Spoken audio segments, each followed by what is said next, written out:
Ceux qui font Monaco sont au micro. Je suis Geneviève Berthy et bienvenue dans le podcast de Monaco Info.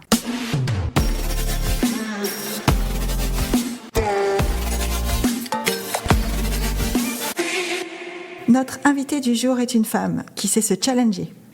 Mannequin, actrice ou encore autrice, elle n'a pas fini de se réinventer. Cette passionnée des océans, des fonds marins, mais pas que, depuis 2 ans, est marraine du concours Océano pour tous aux côtés de l'Institut océanographique de Monaco, où nous sommes aujourd'hui. Entre philosophie de vie et environnement, c'est avant tout une femme engagée que nous avons le plaisir de recevoir aujourd'hui. Bonjour Estelle Lefébure. Bonjour. J'ai dit une femme engagée. Alors, est-ce que c'est pas un peu quelque chose qui est lié à notre génération? Je dis notre parce qu'on a sensiblement le même âge. Moi, et je me dis, est-ce que c'est pas la caractéristique des femmes de notre génération? Ces femmes qui ont abordé les années 90 avec des défis, en tout cas une nouvelle vague à amener et qui traversent les années peut-être différemment que celles qui les ont précédées. C'est possible. Après, moi, c'est toujours... je me suis sentie toujours engagée, en fait, depuis toute petite. Alors, est-ce que c'est mon tempérament aussi, mon éducation aussi, je pense. C'est vos parents? Oui. À la maison, on parlait social, politique, société. Oui. Toujours. Et puis je pense que je me suis sentie toujours engagée. Alors avec le cœur, quoi, surtout. Bah oui. Je crois, en fait. Oui, parce qu'on s'engage que avec des choses auxquelles on croit. Quand vous me dites, je me suis toujours engagée, ça veut dire que vous avez trouvé des causes ou en tout cas des thèmes sur lesquels il vous semblait important de vous impliquer, quoi. Oui, des thèmes, des causes, et même ma façon de travailler aussi, elle est engagée. Je crois qu'à partir du moment où je m'engage dans quelque chose, je le fais à fond. Et ça, c'est... Alors, est-ce que c'est mon côté taureau? Parce que, voilà, je suis fonceuse, et qu'il y a certainement ce trait de caractère qui est présent depuis toute petite. Mais oui, mes engagements, quand je les prends, enfin en tout cas quand j'en prends un, je le tiens jusqu'au bout. Et ça, c'est aussi mon côté perfectionniste que j'ai énormément appris dans mon métier en tant que mannequin. J'allais dire, quand on est mannequin, on n'a pas le droit. On n'a pas le droit à l'erreur. Hein. Entre guillemets, on n'a pas le droit à l'erreur, en effet. On veut être parfaite, entre guillemets aussi, parce que personne n'est parfait. Ça, on l'apprend plus tard. mais pendant toutes ces années, oui, c'est vraiment quand même on est dans le domaine de la perfection. Et donc, pour arriver à ce niveau-là aussi, arriver à être dans les 10 premiers tops du monde, c'est ça. Et représenter la France, en fait, quelque part. Parce qu'à l'époque, vous êtes le top français. Oui. C'est-à-dire que dans les 10 dont vous parlez, il n'y a que vous qui êtes française. Oui. Est-ce que c'est pas, on parlait de perfection, est-ce que c'est pas une forme de pression aussi? Oui, bien sûr. Parce qu'il faut y rester après. C'est ça? C'est pas alors, tout d'y monter arriver, quelque part, c'est toujours plus facile que d'y rester. Oui, mais ça. Dans tout sport ou dans tout, enfin voilà, quand on est arrivé à un haut niveau, il faut pouvoir y rester. La concurrence est dure. Beaucoup de mannequins arrivent, des milliers de belles filles sont là, et souvent on se demande mais qu'est-ce que j'ai en plus? Pourquoi je suis encore là, et après d'ailleurs toutes ces années je suis encore là, et on se dit mais alors qu'est-ce que j'ai fait, qu'est-ce que j'ai en plus? Alors après il y a du charisme, il y a aussi sa façon d'être, et puis du professionnalisme. Je pense que ça, c'est très, très, très important. C'est très intéressant que vous disiez ça, parce que, évidemment, vous imaginez que parfois, quand on dit être mannequin, c'est beaucoup de travail, ou donc beaucoup... Oui. Voilà, les gens vous regardent en disant... Je sais ce que vous avez, voilà. Mais quel travail! Alors, évidemment, quand on est une femme, on sait que ce qu'il y a comme travail. Mais vous parlez de la façon d'être, et ça me fait penser au livre que vous avez publié sur faire les choses avec son cœur. Vous venez de le dire d'ailleurs. Est-ce que tout ça, ça devient pas une philosophie de vie? Enfin, quand on est mannequin et qu'on se lève le matin, effectivement, si on va avoir quelque chose de plus que les autres, est-ce qu'il n'y a pas aussi un petit supplément qu'on apporte? Oui. Après, il y a des choses très concrètes comme l'hygiène de vie. Ouais, c'est ça. Ça, c'est obligatoire. Comme Une un bonne sportif. hygiène de vie, exactement. Comme vous travaillez avec votre corps et ça. votre visage, vous devez l'entretenir. Vous devez avoir une vraie hygiène de vie. Ça veut dire se coucher tôt. Oui, alors après, tous les mannequins se couchent pas tôt et tous les mannequins ne mangent pas une pomme. Voilà, ça ne se résume pas à ça. Alors, mais le coût du régime, c'est toujours important. Enfin, j'imagine qu'on vous pose incessamment la question, mais c'est toujours important parce que on a tellement de jeunes femmes aujourd'hui, mais depuis toujours, qui ont des troubles alimentaires cause de ça. Bien sûr. On se dit, l'hygiène de vie, c'est pas obligatoirement la privation. Non. Voilà. Non, pas du tout. Après, moi, j'ai jamais fumé aussi à 17 ans, donc c'était même avant mon métier. Voilà, comme tout le monde, j'ai essayé, 2-3 cigarettes, puis en fait, ça m'a pas plu. Et la chance que j'ai et que j'ai eue, c'est que je n'ai jamais été dépendante de quelque chose, et j'ai jamais été dans l'excès non plus. Donc, je dis ça, c'est une chance, parce que en effet, ni dans l'excès de la drogue, l'alcool, la cigarette ou l'alimentation. Voilà, la nuit, les fêtes. Donc, c'était toujours fait avec mesure et toujours avec un certain équilibre, en disant ok, si je sors là, le restant de la semaine, je vais essayer d'être sage. Donc, il y avait vraiment un côté de sagesse. Et puis oui, une hygiène de vie, parce que le métier est dur. Je suis désolée de le dire. C'est un métier qui est quand même difficile parce qu'on a énormément de pression. Alors peut-être qu'il est même presque plus difficile mentalement que physiquement. Ah oui, c'est ça. Oui, parce que d'abord la concurrence, elle est énorme. On peut facilement vous déstabiliser en une phrase. On dit t'as un peu grossi là. Mais vous imaginez comme c'est. Ouais. Voilà, aujourd'hui, on pourrait pas. On fait pas ça dans un bureau. Non. Si vous faites ça, c'est du harcèlement. Ouais, c'est vrai. Eh ben non, dans le métier de mannequin, on peut vous dire ça. On peut facilement vous déstabiliser. On peut facilement vous rabaisser, comme on peut facilement vous mettre sur un piédestal. Mais c'est là où c'est très difficile. Donc mentalement, faut être solide. Faut croire en soi, quoi. Oui, et justement, c'est ce qu'il y a de plus difficile dans ce métier. Donc, on vous met sur un piédestal, mais alors après, en un quart de seconde, on vous descend et vous n'êtes plus rien. Donc, c'est difficile. Il faut avoir la tête sur les épaules, être très bien entouré. Parce que là aussi, c'est un métier où on peut facilement déraper et avoir des personnes autour malveillantes. Ouais. Mais il y en a quand même, heureusement, des très bonnes. Ouais. Et puis, avoir une famille quand même aussi derrière vous.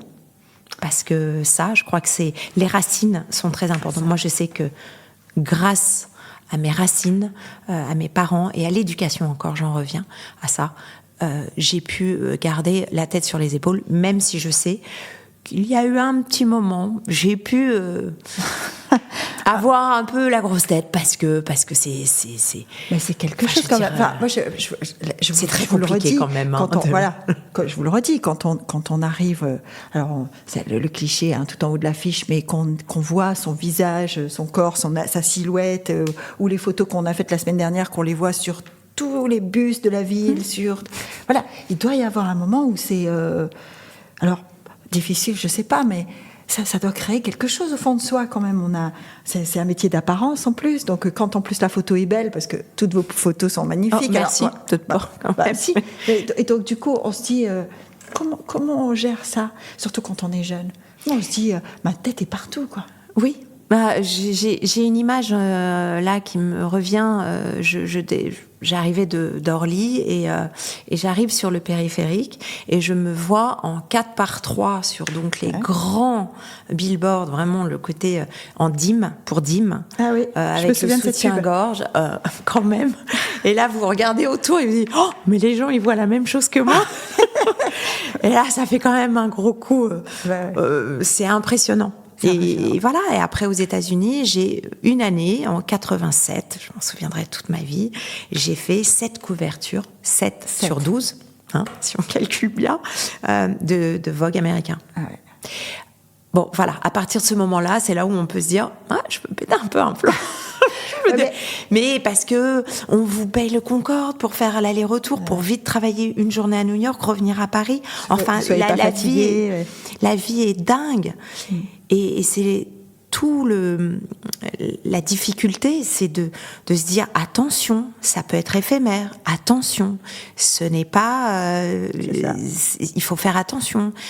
Tu n'es pas la meilleure. Tu dois rester au top, mais voilà. Et puis, on en beaucoup de jalousie, oui. beaucoup de jalousie. Être très patiente parce qu'on attend des heures. Quelquefois, on se retrouve en maillot de bain en plein hiver. Moi, je me suis pris un jour, mais une maladie, mais vraiment, j'ai cru que j'allais mourir. Je dis, mais c'est pas vrai. Mais avoir des gens qui n'en ont rien à fiche, c'est quand même pas évident. Faut être solide. Voilà, c'est là où je dis que c'est pas facile et que c'est un métier quand même qui est difficile parce que par moments on vous maltraite un peu et que vous êtes un peu un objet, quoi. L'envers du décor, c'est que c'est ce côté-là. Voilà. Après, il y a des magnifiques côtés. On voyage, j'ai découvert des endroits extraordinaires que je ne pourrai plus voir. Mais voilà, Mais c'est un beau métier quand on a la chance de pouvoir le faire. Très bien. Maintenant, je pense qu'aujourd'hui, en plus, il a beaucoup changé, par contre. Ouais. On n'est plus dans les années 80, qui, à mon avis, étaient les années d'or. Moi, je les appelle comme ça, les golden years. Ouais. D'ailleurs, toutes les tops qui ont fait ces années-là sont toujours là. Oui. Elles sont toujours là. Enfin, vous êtes toujours là. C'est-à-dire puis on a pris chacune des voies différentes, mais on est toujours là, on est toujours active. On vous invite à des défilés, on vous confie encore des campagnes, on vous choisit encore comme égérie. Enfin, quelque part, peut-être que c'est un peu tiré par les cheveux, mais c'est un métier qui vous apprend à dompter le temps. On a dû vous poser la question des centaines de fois. Comment on accepte de vieillir ? C'est tout mon sujet pour mon prochain livre. Ah, vous voyez, je suis pas loin du. Mais oui, parce qu'en fait, si vous suivez en fait un peu ma vie et ma carrière, eh bien justement, c'est maintenant comment vieillir avec tout ça, comment bien vieillir avec tout ça. Et je dirais que c'est pas forcément ce qu'il y a de plus facile pour quelqu'un qui a représenté la beauté, et qui voit que son corps change, son visage, mais il y a des choses à faire, il y a des choses à prendre soin de soi, ça s'apprend et ça peut commencer à tout âge. Oui, parce que vous dites, quand on suit ma carrière et ma vie, vous êtes aussi l'une des rares tops à avoir fait des enfants assez jeunes. Vous avez eu vos filles assez jeunes. Vous vous êtes mariée jeune. Ah oui, alors là, très jeune. Oui, pour le coup. Oui, j'avais 23 ans. Voilà. Donc, vous vous mariez jeune, vous avez vos enfants assez jeunes. Est-ce que vous... Parce que moi, sincèrement, j'ai compris que le temps passait quand j'ai regardé mon fils grandir. Est-ce que vous prenez conscience à ce moment-là que voilà, il va falloir traverser tout ça et qu'il va falloir en faire le meilleur? Alors peut-être que j'ai pas pris conscience de ça tout de suite. Je pense qu'aujourd'hui, par contre, je suis encore plus consciente du temps qui passe très vite. Ouais. C'est surtout ça. Alors, est-ce que, en fait, je le dis d'ailleurs dans le livre, il y a une réflexion qui est assez rigolote, c'est quand on va dans un endroit, vous savez, on pense que ça prend toujours plus de temps que le retour. C'est vrai. On dit, moi, ça me fait le même effet à chaque fois. Oui, mais c'est plus long pour y aller que pour revenir. À votre avis, pourquoi ? Parce qu'en fait, vous connaissez pas l'aller, mais vous connaissez le retour. Et pourtant, c'est le même temps. Donc, eh bien, dans la vie, c'est un peu comme ça. C'est-à-dire, vous savez pas trop où vous allez, mais après, il y a des moments, vous connaissez déjà ce qui va se passer, et donc, du coup, ça passe trop vite. Ça passe trop vite, ouais. Ça passe trop vite. Voilà, moi, je regarde, je vois mes filles, je dis, oh là là, déjà j'ai ma première fille qui vient d'avoir 29 ans. Je fais, oui. Donc l'année prochaine, 30 ans. Ouf. C'est une vraie femme, là. C'est plus une petite fille. C'est plus même une jeune fille ou même une jeune... Enfin, si, ça reste une jeune femme, mais d'un seul coup, la trentaine, ça va faire quelque chose. Et ça va me faire... Elle aussi, surtout. Mais voilà, On dit toujours les chiffres ronds, ça marque. Pas que les femmes, d'ailleurs. Oui. Alors, j'ai la chance d'avoir un petit garçon, encore, qui, quelque part, me donne cette impression de pas vieillir, d'avoir le temps. Alors oui, je le vois encore bébé et tout, mais il a encore 13 ans. Donc, je suis encore avec des problèmes scolaires, des problèmes de devoirs, des choses comme ça. Je me dis, en fait, c'est plutôt pas mal. Ça reste un quotidien. Est-ce que, puisque ça me donne l'occasion de dire que vous vous êtes pas engagée que pour des causes sociétales liées à votre métier, puisque là, vous avez choisi d'être ambassadrice de Océano pour tous, donc de parler aux plus jeunes d'environnement, de mer, de protection, de nouvelles façons de vivre à la mer. Est-ce que ça aussi, c'est des sujets qui ont évolué avec le temps, avec vous? C'est-à-dire... Oui, alors, la seule chose, c'est que depuis toujours, je suis très proche des enfants. J'ai un amour infini pour les enfants. Et les animaux aussi, donc la nature en général. Les animaux aussi. Oui. Les chiens, les chats oui, un peu moins les chats, mais les chiens, parce que je peux pas avoir les deux. Mon fils est allergique aux chats, mais sinon, en effet, j'aurais... Vous savez, j'ai grandi en Normandie, dans une maison d'un petit bourg. La ferme était en face, et j'étais entre la gendarmerie et l'école. Vraiment, mais un truc de petit village. J'avais chez moi chat, chien, hamster, cochon d'Inde, poisson, lapin, mouton, poule. Voilà. Donc j'ai grandi avec tout ça et ça m'est resté forcément. Et si je pouvais, j'aimerais avoir plein de choses plein d'animaux comme ça chez moi. Bon, je ne peux pas. Mais les enfants sont toujours au cœur de ma vie. Et je pense peut-être qu'au fond de moi, inconsciemment, j'aurais rêvé d'être maîtresse. Peut-être. Oui, j'aurais adoré. Et donc, en fait, je crois que la cause pour les enfants, ou là, mon rôle, par exemple, de marraine, pour la 2e année consécutive de ce concours Océano pour tous, je le prends vraiment à cœur. Et aussi, là maintenant, je suis ambassadrice Océano Jeunesse, donc au sein de l'Institut. Et j'ai envie de vraiment m'impliquer pour les jeunes, parce que d'abord c'est la génération future pour cette planète, pour essayer de sauvegarder un peu cette planète, et c'est surtout, je pense, pour sauvegarder les humains, parce qu'en fait la planète, elle survivra toujours. On parle de nous, mais on parle de la planète, mais c'est de nous qu'il faudra parler, parce que la planète finalement elle reprendra ses droits. Complètement. On le voit, même sur du béton, il y a toujours des plantes qui peuvent pousser. C'est ça. Donc, voilà. Puis les inondations en ce moment, etc., on comprend bien que la planète fait ce qu'elle veut avec nous. Bien sûr. C'est plutôt à nous de trouver un moyen. Mais c'est plutôt l'espèce humaine qu'il faut sauver. C'est ça. Et donc, du coup, les enfants sont importants, oui, à mes yeux, et ont eu toujours un rôle important, parce que je pense qu'on apprend même des enfants. On apprend énormément. Alors, il y a un rôle de partage et d'éducation, mais il y a aussi un échange. Et en fait, quand vous échangez avec les enfants, c'est tellement plein de richesses. C'est extraordinaire. C'est la grande aventure de la vie. Alors, on ne va pas parler maternité, mais c'est vrai que moi, je dis toujours, quand on me pose la question, je dis, celui qui m'a appris la vie, c'est mon fils, en fait. C'est-à-dire qu'avec une réflexion, vous parliez tout à l'heure de « on vous fait et on vous défait en une seconde ». Je ne sais pas si vous l'avez vécu, mais alors moi, il peut me dire une phrase, et alors toute ma grande théorie s'écroule. Parce que je me dis, s'il ne pense pas comme moi, c'est que je ne suis pas dans le vrai, en fait. Je me remets en question vis-à-vis de lui. Et tous ces jeunes que vous rencontrez... alors, ceux que vous avez déjà rencontrés, mais là, dans le cadre de Océano pour tous notamment, est-ce qu'ils vous enseignent des choses, eux ? Ah oui. Leur engagement, leur volonté, leur action, même si ce sont en plus des enfants, quelquefois, qui ne sont pas proches de la mer, qui sont éloignés, qui ne connaissent pas du tout le monde marin, mais pas du tout.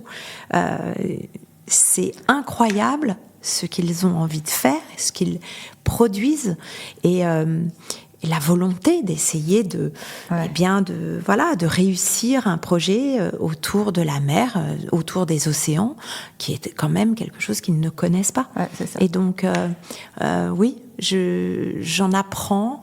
On est souvent touché. Moi, je suis très sensible. J'ai une vraie sensibilité à fleur de peau.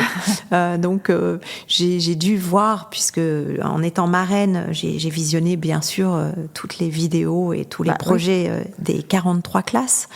Et après, quand on a délibéré, c'est du boulot, ça, quand même. Ah oui. Et quand on a délibéré avec les jurés. C'était pas facile. En fait, on a eu des gros soucis parce qu'on n'était pas forcément tous d'accord, ou même si quand même certaines classes sont arrivées en tête très vite. Mais du coup, il y en avait. Ah oui, mais celle-là, elle m'a beaucoup touchée. Moi, j'ai eu les larmes aux yeux. Alors, je fais comment? C'est ça. C'est très dur. On a peur de les perdre en route, c'est-à-dire qu'on se dit si dans le concours on n'arrive pas à reconnaître tout ce qu'ils ont mis, puisque vous parlez de cet engagement, s'ils ont l'impression qu'on ne reconnaît pas cet engagement, est-ce qu'on va les perdre? Non, parce que c'est un engagement tout au long de l'année en plus. Ah ouais, c'est ça. Donc en fait, ils sont accompagnés quand même par l'Institut océanographique avec des visioconférences. Et puis en plus, après, non, ils sont accompagnés encore pendant plusieurs mois jusqu'au bout de leur projet, donc jusqu'à la fin de l'année scolaire.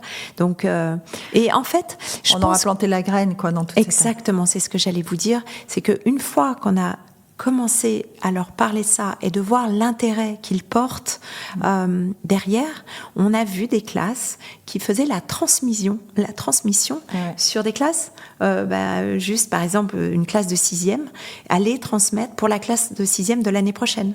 Donc ils allaient en parler et ils venaient dire il faut faire ci, il faut faire ça.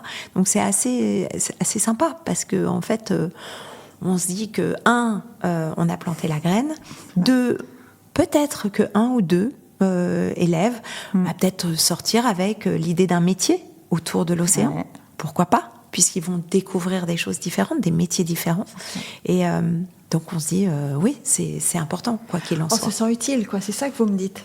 Ce que vous me dites, c'est que mais la vie, c'est ça. Voilà. Si on se sent pas utile dans la vie, alors, je veux dire, et puis autrement, c'est pas utile pour soi, c'est surtout utile pour les autres.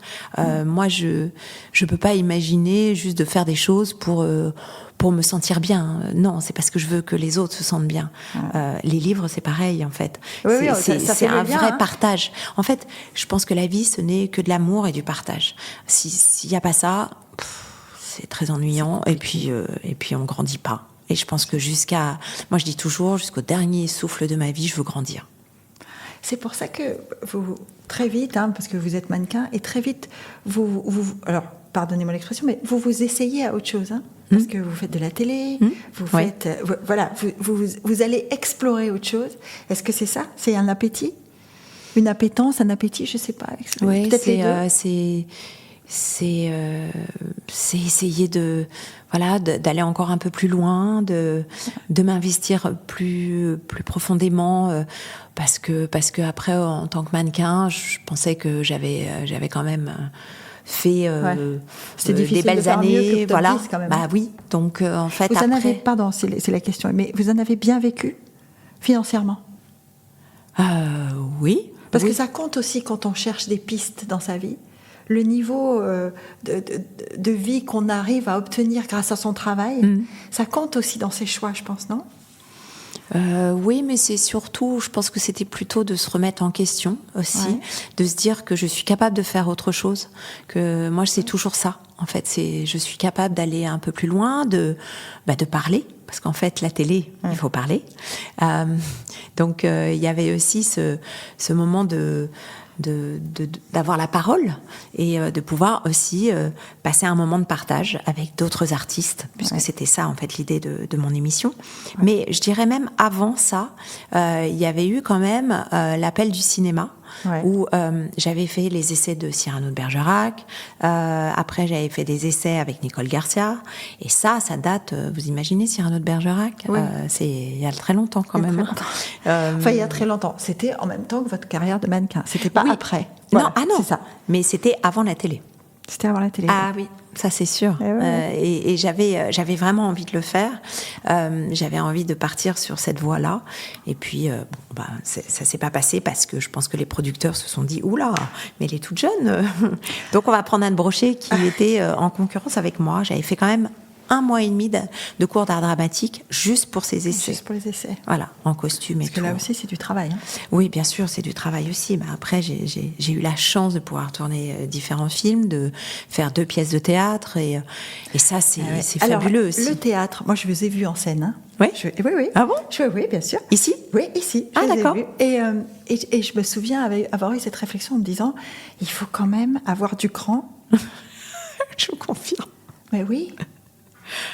Le théâtre, c'est particulier parce que vous n'avez pas de filet, en fait. Voilà, vous êtes lancé dans l'arène et puis il faut que la dernière personne assise au fond du théâtre puisse vous entendre, que vous devez être juste et que vous avez des partenaires et que vous devez assurer aussi auprès du public et aussi de vos partenaires. Donc c'est un vrai challenge parce que chaque soir est différent et que l'art vivant, c'est ça. C'est ça. Mais quelle satisfaction, par contre, à la fin, les applaudissements, ça, par contre, vous les prenez direct aussi. Et ça, c'est fabuleux. Oui. C'est vrai que ça crée une espèce... Alors, vous dites, j'ai jamais été dépendante de rien. Est-ce que le public... Parce que souvent, les gens qui ont fait de la scène... c'est une bonne question, c'est la première fois qu'on me pose ça. Parce que souvent, les gens qui font de la scène, et Gad Elmaleh, qui était avec nous il n'y a pas très longtemps, disait ça aussi. Il disait, le public, c'est quand même... La relation avec le public, c'est quand même encore autre chose. Oui, c'est encore autre chose. Et en effet, on peut devenir dépendant de ça. Un petit peu. Un petit peu. Eh oui, forcément. La réaction du public. Quand on est sur scène, est-ce qu'on l'entend? Est-ce qu'on le sent? Ah oui. Ouais. Ah oui. Alors, tout dépend aussi de la taille des... forcément, si Gad fait un zénith, et encore, si, bien sûr. Parce que ça se ressent. Même si on n'entend pas exactement ce que... Mais des personnes qui rient. Bon, moi, les deux pièces de théâtre, c'était des comédies. Donc, quand on entend rire... c'est bon, quoi. C'est vraiment... c'est jouissif, bien sûr. Et les applaudissements, et... Voilà, on se dit, j'ai fait une belle... J'ai rendu des personnes peut-être heureuses ce soir. Oui, je leur ai fait plaisir, quoi. Oui, je leur ai fait plaisir, ils ont rigolé. Ça fait du bien. Surtout que nous, on était en plus dans une période quand même où on a commencé 5 représentations, on a eu le Covid après, donc arrêt total. Et après, on revenait du Covid. Donc franchement, on avait envie de rigoler quand même. Oui, on avait... Alors, c'est vrai, juste une petite parenthèse. Est-ce que vous avez écrit pendant le Covid? Comment vous l'avez passé? Parce que ça a été... Alors moi, je l'ai passé dans la maison de ma maman que j'avais dans le Luberon, et donc bien isolée, pour le coup. Tranquille. Ah, tranquille. Avec un jardin, donc je m'occupais du jardin. Je crois que j'ai jamais autant tondu de ma vie, parce qu'en plus, il faisait beau. Et, mais vous aviez le nez dehors quand même. Ce qui n'est pas le cas de... Tout le monde n'a pas vécu le Covid comme ça. Mais j'aurais pas pu rester à Paris, par exemple. Ah non. C'était pas possible. J'étais avec mon fils et... Mais en fait, ça ne s'est pas voulu. C'est-à-dire que j'avais déjà, à l'époque, déménagé juste pour essayer de vivre dans le Luberon. Et donc, mon fils allait à l'école du petit village. D'accord. Pour faire une expérience. Il était en CM1, donc petite classe. Je me suis dit, ça peut le faire ça et peut tout. Le faire, quand même, ils étaient 30 dans l'école. Dans l'école. Je parle pas de la classe. Dans l'école entière. Primaire. Donc, tous les primaires, c'est drôle quand même. Hein. Mais c'était génial. Pour lui, il s'en souvient, et c'est une expérience extraordinaire. Il fallait qu'on le fasse. Et en fait, dans l'année, c'est là où est tombé le Covid, et là, on a été bloqués. Mais c'était pas, on n'a pas déménagé, on n'a pas bougé pour passer le Covid. Non. Vous étiez déjà là-bas. Voilà, on était déjà là-bas. Et mais ça a été une chance quelque part. C'était une chance de se retrouver là et d'avoir. Moi, j'avais mes chiens, voilà. Ça a été fabuleux quelque part. L'expérience a été fabuleuse. Et j'ai pu faire beaucoup de cuisine. Et d'ailleurs, j'avais fait même l'émission avec Cyril Lignac en direct et tout. Oui, parce que c'était par visio, c'était incroyable d'ailleurs. C'était génial. C'était génial. C'était très, très coup, sympa. Je me suis mis à faire 10 tonnes de recettes, des choses comme ça, parce que j'adore ça. Et dans chaque livre, j'en mets en plus. Donc, il fallait que je me renouvelle un peu dans mes recettes. Exactement. Et voilà.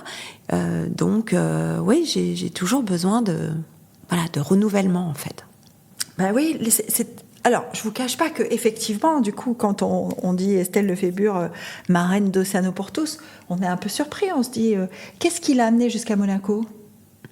Parce que l'Institut océanographique, bon, effectivement, il y a une grande partie qui est basée à Paris, à la Maison des Océans, mais on est aujourd'hui au Musée océanographique. L'Institut océanographique, c'est Monaco, c'est voilà, c'est le bord de la mer. Voilà, c'est quoi qui vous a amené jusque-là?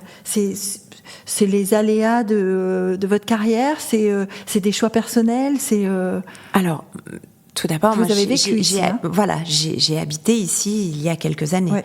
Mon fils était tout petit, il avait 2 ans, donc voilà, j'ai vécu quelques années, puis après je suis repartie sur Paris.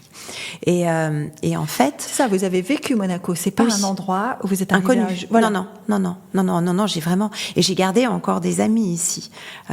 Donc oui, quand on s'est retrouver et que voilà, avec l'Institut qui m'a dit mais est-ce que tu aimerais faire partie en fait de l'aventure et d'être marraine.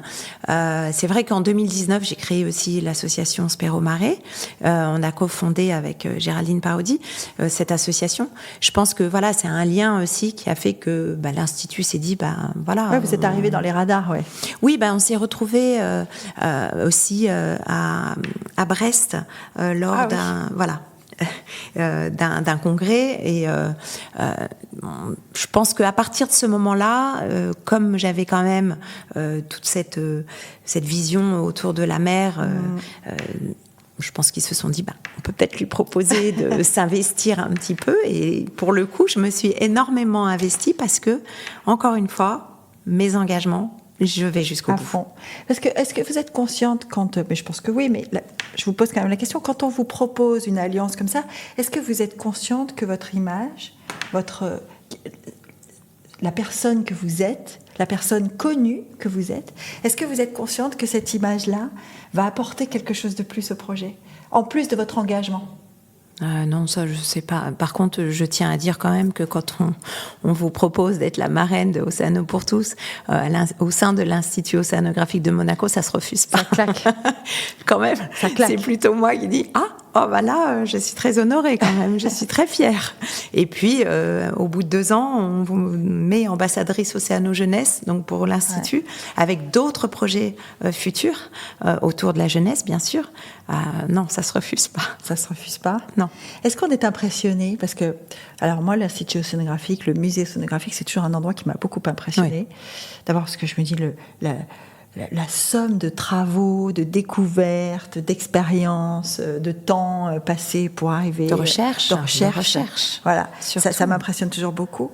Et en même temps, je me dis, je ne sais pas la moitié de ce qu'ils savent. Bien sûr. Est-ce que cette sensation d'être petit comme ça face à eux, oui. Et alors encore, je vais vous dire une petite anecdote, encore plus petit, quand vous êtes au pied de l'Institut dans la mer, en plongée, parce que j'ai plongé au pied du musée. Sous le musée ? Oui. C'est vrai ? Oui. Vous avez plongé sur le l'année Toulonnais ? dernière, justement, pour un baptême pour la classe qui avait gagné. Ah oui, c'est et ça. J'ai plongé avec eux. Et je peux vous dire qu'alors là, vous êtes encore plus petit parce que vous levez la tête avant d'aller sous l'eau et vous regardez cette immense bâtisse sublime. Et là, vous dites, mais en fait, je suis rien du tout.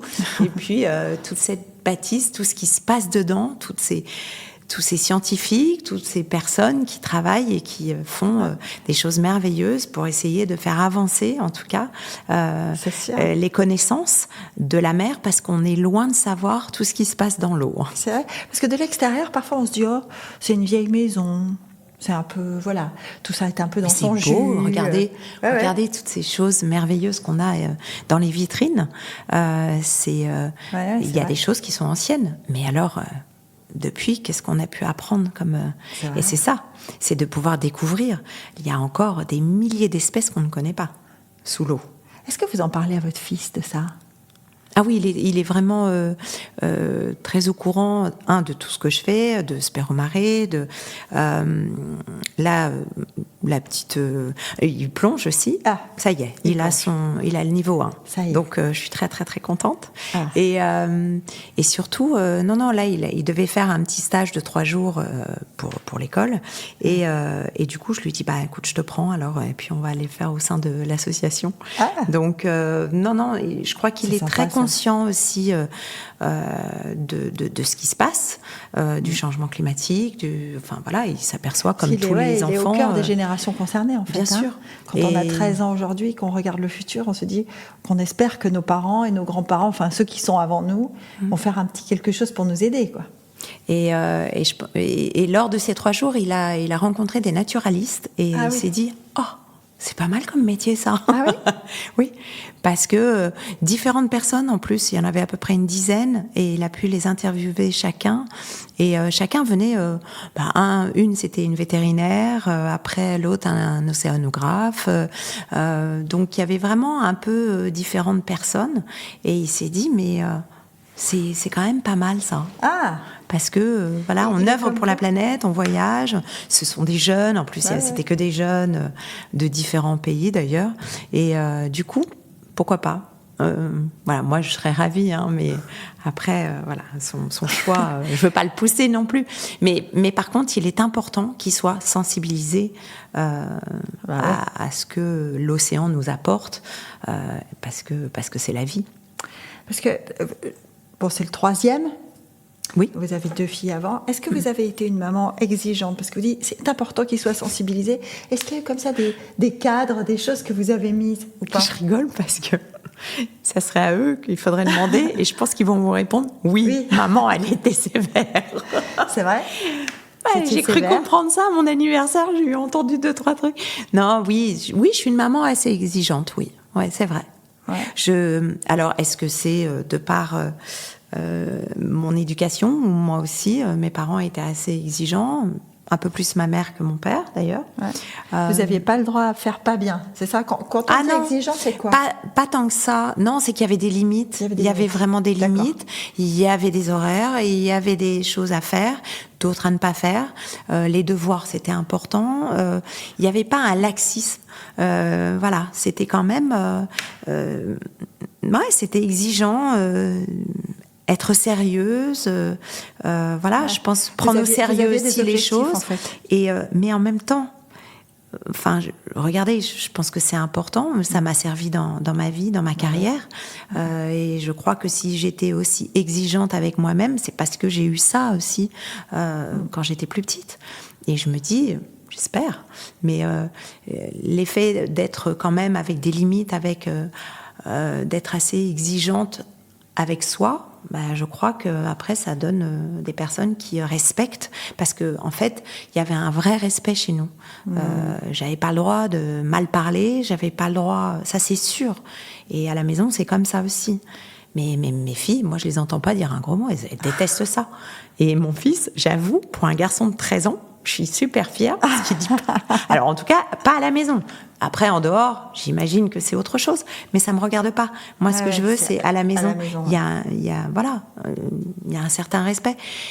Et je vous avoue que dans le monde, ça irait beaucoup mieux si on se respectait un peu plus. Est-ce que ces jeunes, par exemple ceux qui font le concours Océano pour tous, dans les projets qu'ils vous présentent, etc., est-ce que vous sentez ce respect spontané chez eux aussi ou pas?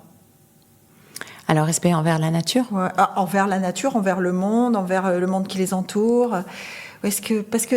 Je pense qu'ils essaient... Alors, innés, je sais pas, mais en tout cas, je sais qu'ils ont envie d'apprendre ce respect. On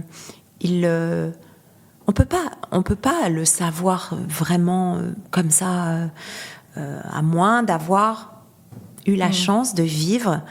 Moi, j'ai eu cette chance de vivre entourée de nature. Et jamais de ma vie, j'aurais pu imaginer que détruire les forêts dans lesquelles je faisais des balades avec ma mère tous les week-ends. Vraiment, les animaux, pareil, un respect pour les animaux. Jamais j'aurais pu imaginer faire du mal, par par exemple aux animaux ou à la nature. Ouais. Donc peut-être que quand on est un peu éloigné de ça, c'est pas inné. C'est pas spontané. Mais ouais. je les sens très ouverts et à partir du moment où ils s'aperçoivent que, eh bien, dans l'océan, telle espèce vive, là, au bord des côtes, eh ben, il peut y avoir des cétacés qui passent, des dauphins, des baleines, enfin, je dirais, les gens, les enfants ne s'imaginent pas forcément qu'il y a tout ça, c'est ça. loin de chez eux. Est-ce qu'ils savent que c'est un monde vivant ? Oui, mais bon, ça dépend comment on leur présente aussi et comment à l'école. Et puis aussi, moi, j'ai fait, parce qu'au sein de l'association, on fait des journées de conférences dans les écoles, donc des journées de sensibilisation. Ça fait partie de nos actions. Et j'ai fait, c'était drôle, dans la classe de l'année dernière de mon fils, on a fait toutes les classes de la petite maternelle à la 3e dans le collège. Et ça aussi, c'est du pendant boulot, 2 jours, quand même. Hein. Oui, pendant 2 jours. Chaque heure, on passait d'une classe à une autre. Écoutez-moi bien, c'est assez drôle parce que une petite, je crois que c'était la grande maternelle, donc elle est petite quand même.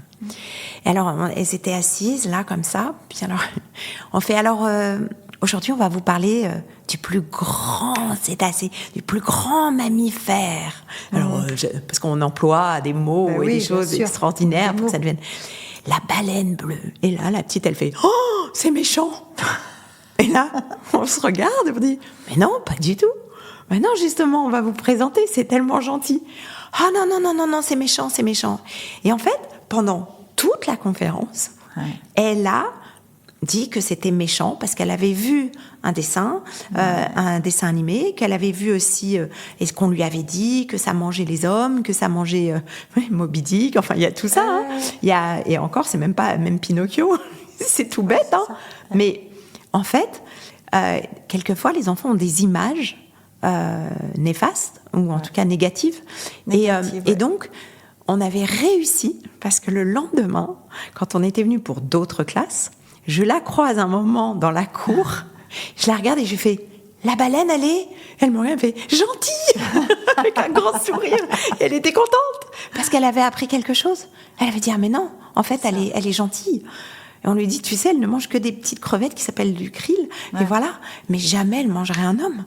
Au contraire, c'est plutôt les hommes qui tuent les baleines.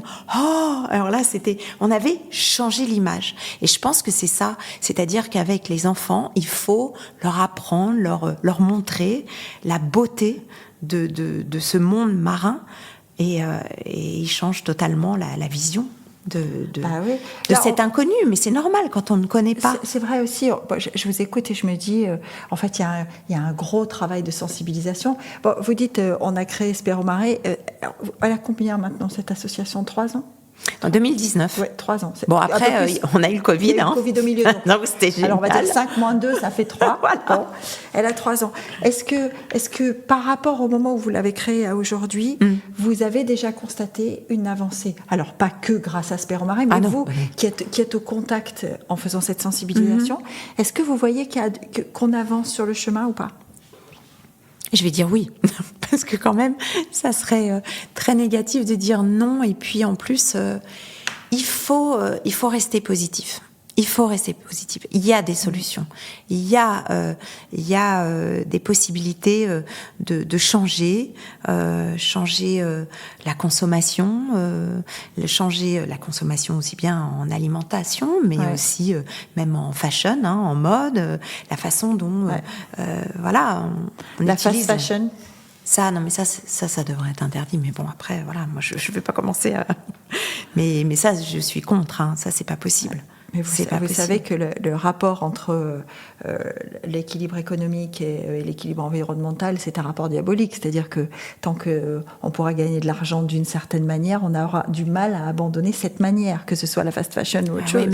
Oui, mais c'est encore une désinformation, parce que si vous donnez vraiment toutes les informations de cette fast fashion, par exemple, il y a quand même des conditions humaines aussi qui sont dramatiques. Et ça, je suis désolée, tout le monde ne le sait peut-être pas. Donc les petites jeunes, quand elles qu'elles achètent, je suis pas sûre qu'elles savent exactement d'où ça vient, comment c'est fait et la manière. Voilà. Donc il y a une désinformation et puis et puis il y a aussi quelquefois, je pense qu'il faut aussi interdire. Enfin, il y a des choses qui ne devraient pas être libre comme ça. Après, pour en revenir plutôt, oui, je pense quand même que aussi bien les établissements scolaires, aussi bien sont quand même maintenant plus ouverts à justement faire des portes ouvertes, à faire des conférences, à avoir un programme où c'est un bon début, on va dire. Mais il faudrait aller un peu plus loin. Mais ça serait plutôt au niveau de l'éducation nationale. Oui, là, c'est-à-dire c'est même pas parce que oui, et puis ça dépasse même le professeur.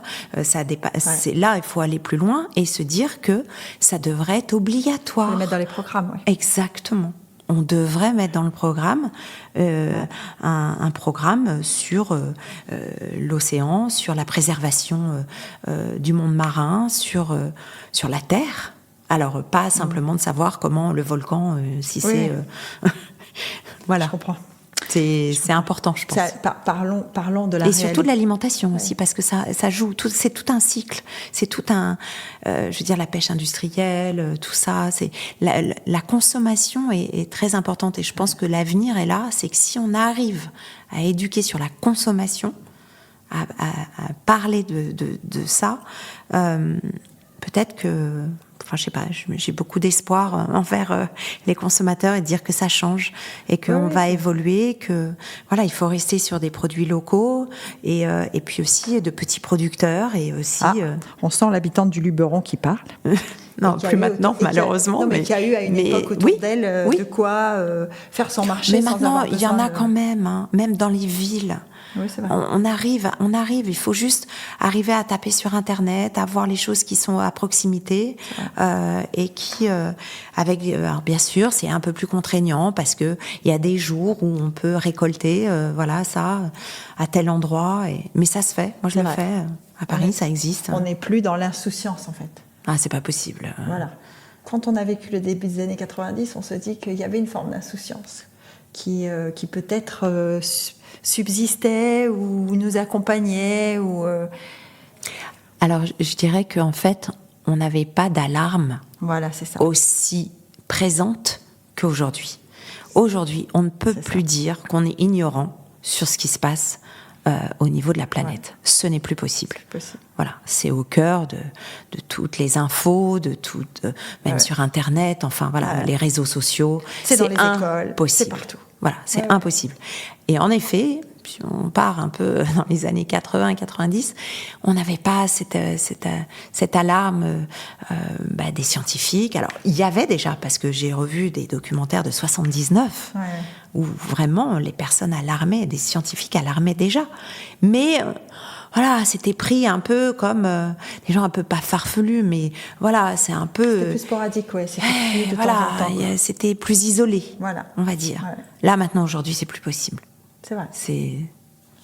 C'est vrai. Qu'est-ce qu'on peut vous souhaiter alors maintenant ? Parce que, alors, on n'a pas parlé de tout, hein. On aurait pu parler des livres. Je sais qu'il y a un livre qui sort bientôt. Oui, on essaie de le sortir à la fin de l'année, donc voilà. Ah, donc en effet, ça aussi, c'est du boulot, Estelle. Ah, c'est beaucoup. Là, en plus, c'est vraiment, là, je suis au cœur, toutes ces semaines-là de l'écriture. Donc on est en fin, mais c'est du boulot, là. Et vous écrivez... Comment ? Vous écrivez à la maison sur votre ordi ? Vous dictez ? Non, moi j'écris Vous écrivez à la main ? Oui. J'écris plein de notes partout. Alors après, il faut que je me retrouve. Après, j'essaye de mettre en ordre. Heureusement, je travaille avec Virginie, qui est une autrice, enfin qui écrit des livres, et elle m'aide en fait à remettre tout ça en ordre, parce que pour le coup, ça, je suis pas. Voilà, je suis pas hyper experte dans la matière à bien replacer au bon endroit.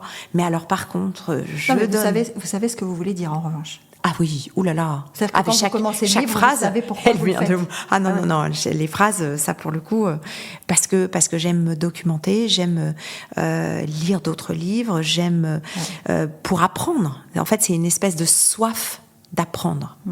Et après, j'aime le partager. Les livres, pour moi, ce n'est que ça. C'est du partage. Vous parlez beaucoup de partage, donc j'en déduis que vous n'êtes pas une solitaire. Aussi. J'ai un caractère quand même un peu... si, je suis assez solitaire. Moi, ça me dérange pas de partir seule en forêt pour promener mes chiens non, je pourrais aller au bord de la mer, faire... quand je suis au bord de la mer, hein, j'y suis pas souvent, mais... Non, parce que vous vivez à Paris maintenant. Hein. Mm-hmm. Et donc, vous arrivez, quand vous dites « je suis plutôt solitaire », donc c'est la solitude ne vous pèse pas. Non, ça me pèse pas. Mais par contre, ça me dérange pas de partir un week-end en Normandie, seule. Si je devais partir, ou même une journée, je pourrais faire un aller-retour. C'est mes racines, donc là-bas, j'y puise tellement d'énergie de positive que ça me dérange pas de le faire toute seule. Et puis, j'ai besoin de ces moments. Alors pas tout le temps, hein, attention. Hein. J'aime quand même aussi être entourée de ma famille parce que je pense qu'il y a pas de vie sans l'amour de sa famille et de ses amis aussi. Mais bon, les amis, souvent, plus on avance, plus je crois que je suis pas sûre qu'on en a de plus en plus. Au contraire, ils se réduisent. Le temps faisant, quand on s'engage, on sait qu'on perd aussi un peu. Certains au bord de la route, parce qu'ils ne s'engagent pas tous. Exactement, vous n'avez pas forcément la même vision des choses et puis le même engagement. Et c'est vrai que moi, je demande beaucoup, parce que quand on a des convictions comme ça, quand on le fait avec son cœur, j'ai du mal à accepter quand quelqu'un à côté de moi ne le fait pas avec son cœur. Ouais. En fait, moi, je veux juste la vérité, les moments vrais. Je déteste l'hypocrisie, mais ça depuis toujours. Mais je pense que voilà, c'est surtout ça, c'est avoir la même envie, le même amour, quoi. Quand on s'engage pour quelque chose, c'est pour toujours. Eh ben, merci beaucoup, Christelle, d'avoir pris un moment pour être avec nous. Merci à vous. Bonne chance pour le livre. J'espère qu'on se reverra après. Avec grand plaisir. Merci.